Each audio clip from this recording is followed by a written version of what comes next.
fazer a identificação do caminho virtual e do canal virtual que vai ser utilizado naquela conexão. O Payload Type Indicator, que possui 3 bits, tá? Representado bem aqui nessa figura, o Payload Type Identifier. Tá? E ele pode representar, se for o bit igual a 0, indica que é uma célula do usuário e, portanto, deve seguir o seu caminho. Se o bit for representado por 1, né, é uma célula de controle. Então eu posso ter as informações 0 ou 1 nesse campo. Nós temos ainda um campo correspondente ao Cell Loss Priority, que seria a definição de uma prioridade de perda de célula, que vai ser utilizado em sistemas onde prevê qualidade de serviço. E nós temos ainda o Header Error Check, que é o mecanismo utilizado por padrão para verificação de erro. Como é que efetivamente funciona, então, o envio de uma informação ATM? O ATM, na realidade, ele vai encapsular os dados em pacotes de tamanho fixo de 53 bytes, sendo desses 53, 48 para os dados e 5 para o cabeçalho, e esses pacotes são denominados de célula. Usa uma transmissão de dado que é escalável, ela pode crescer ao longo do tempo, permitindo que essas células possam ser transportadas de uma rede local para outra rede através de uma rede de longa distância. A velocidade que é utilizada nessa rede ATM começa com 25 megabits por segundo. Ela é possível que se alcance 51 megabits por segundo, 155 megabits por segundo ou até velocidades maiores. Se a rede, por exemplo, tem uma infraestrutura de fibra ótica, essas velocidades podem atingir até 622 megabits por segundo.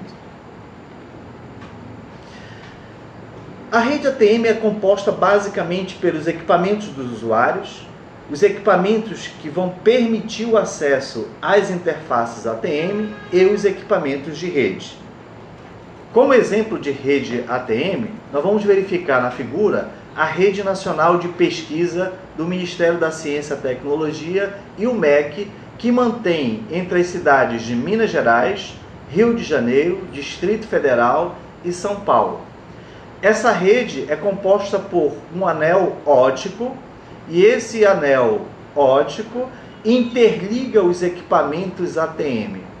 Então, utiliza como base, né, a infraestrutura básica, a fibra ótica para interligar os equipamentos de rede ATM, por onde trafegam as células ATM. Ligado a cada equipamento ATM de cada uma das cidades, nós temos as redes locais. E essas redes locais enviam os dados para essa rede, esse anel óptico que compõe a rede ATM. Então, basicamente, a rede ATM, como mostrado nessa outra figura, ela vai compor a nuvem ou o backbone por onde os dados vão trafegar de forma muito rápida entre uma rede e outra. E eu vou sempre conectar as redes através de um equipamento ATM. Como exemplo, nós temos aqui uma rede local ligada através de um roteador que se liga ao anel ATM. Nós podemos ter um mainframe, como mostrado aqui nesta outra imagem, ligado a um roteador, ligado à rede ATM. Nós podemos ter uma rede token ring, ligada a um roteador, conectada à rede ATM. Nós podemos ter um PABX de uso de telefonia fixa, conectado a uma rede ATM. E nós temos também a figura de um bridge, ou uma ponte, onde liga redes legadas como Frame Relay, Gigabit Ethernet, redes wireless, rede SDH, rede Sonet, que também se liga à rede ATM. Então, a rede ATM serve como backbone ou espinha dorsal por onde o tráfego, o grande volume de tráfego, vai ocorrer interligando as várias redes em diversas localidades do país. As vantagens de você utilizar uma rede ATM. Uma rede ATM, ela emprega a chamada multiplexação estatística, que vai otimizar o uso dessa banda. Ele faz o gerenciamento dinâmico da rede, não exige a intervenção direta, né, do usuário. O custo de processamento das células que são de tamanho fixo é relativamente baixo. E eu posso integrar nesta rede vários tipos diferentes de tráfego, como tráfego de dados, tráfego de voz e tráfego de vídeo. Garante a alocação da banda e recursos para cada um dos serviços e possui alta disponibilidade, principalmente em razão da utilização da infraestrutura de fibra ótica, que garante poucos erros nessa rede. E suporta múltiplas classes de qualidade de serviço. A qualidade de serviço é necessária para que você possa disponibilizar para o usuário alguns serviços, como por exemplo videoconferência. Atende também a aplicações sensíveis ou não, a atraso e perda de pacotes. Uma aplicação sensível é uma aplicação que não pode parar. Eu preciso em tempo real de dar uma informação.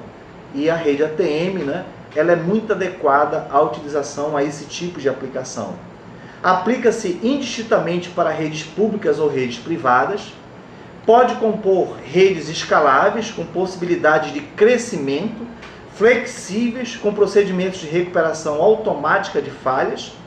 Pode também interoperar com outros protocolos e outras aplicações, tal como Frame Relay, TCP/IP, DSL, Gigabit Ethernet, tecnologia wireless, SDH, SONET, entre outros protocolos que podem interagir com a rede ATM.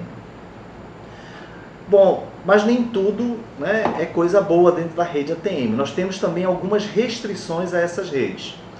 Outras tecnologias, como Fast Ethernet, Gigabit Ethernet, elas têm sido adotadas, né, em substituição à rede de dados ATM, principalmente em razão do alto custo, né, que a rede ATM apresenta. Os equipamentos de interligação ATM precisam ser equipamentos específicos, os switches ATM, e esses equipamentos são equipamentos caros. E normalmente, né, quando você vai fazer um investimento, se pensa também no custo dessa rede. E como as outras tecnologias, como Fast Ethernet, Gigabit Ethernet, também apresentam comportamento semelhante à ATM, né, existe uma tendência que as pessoas passem a utilizar essas outras tecnologias e não mais a tecnologia ATM. Bom, mas ela ainda existe e algumas aplicações são desenvolvidas, né, com as redes ATM. Como nós podemos observar nesta primeira imagem, eu posso fazer a interligação de redes corporativas. Então eu tenho um backbone ATM no centro, como núcleo da rede, por onde vai trafegar o principal tráfego da rede, e nessa rede eu interligo as redes locais de cada ponto, né, de uma empresa. Então, por exemplo, eu tenho uma matriz que fica situada em Belém e posso interligar com outras filiais que estão localizadas em outros estados e usa como infraestrutura, né, de backbone para fazer a transferência desse dado, essa rede ATM. A grande vantagem é que eu posso fazer a interligação nessa rede ATM de tráfego de voz também. Então eu posso fazer a interligação de PABX para fazer a interligação e colocar o tráfego de voz dentro dessa rede ATM. Essa é a primeira aplicação. Uma outra aplicação da utilização de uma rede ATM é utilizar com sistemas legados, ou seja, sistemas mais antigos que ainda, né, estão sendo utilizados, como por exemplo equipamentos que usam a tecnologia SNA da IBM. Então eu posso fazer a interligação de equipamentos dessas tecnologias mais antigas num backbone ATM para poder fazer a interligação, né, com outros pontos da minha rede, tá?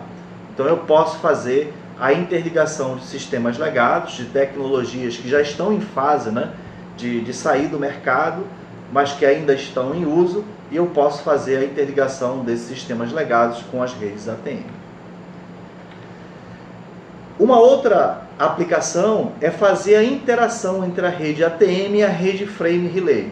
O serviço Frame Relay é um serviço que ainda é disponibilizado por operadoras de telefonia privadas, então fornecem serviço Frame Relay, e eu posso fazer a interação, como mostrado nessa imagem, da rede Frame Relay à rede ATM, fazendo a interligação, por exemplo, de um mainframe com uma rede local, utilizando, né, essa interação entre a rede Frame Relay e a rede ATM.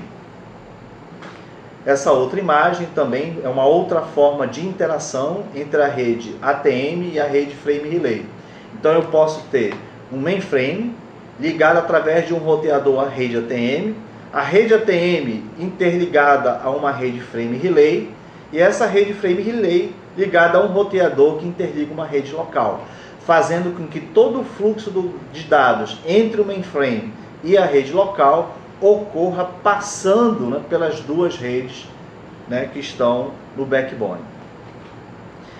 Uma outra aplicação é a utilização de ATM em redes públicas, né? Então, alguns serviços, né, são disponibilizados nas redes públicas com equipamentos switches ATM, fazendo a interligação, né, dessas redes. Como, por exemplo, nós podemos citar o Prodepa, né, a Companhia de Processamento de Dados do Estado do Pará, que ainda, né, utiliza um backbone ATM para fazer a interligação de algumas unidades para onde presta serviços. Bom, eu espero, né, que nesse início, né, tenha dado uma noção básica a respeito das redes ATM. Eu peço para que vocês consultem o material escrito e verifiquem quais as dúvidas e apresentem posteriormente através de e-mail para mim. Muito obrigado.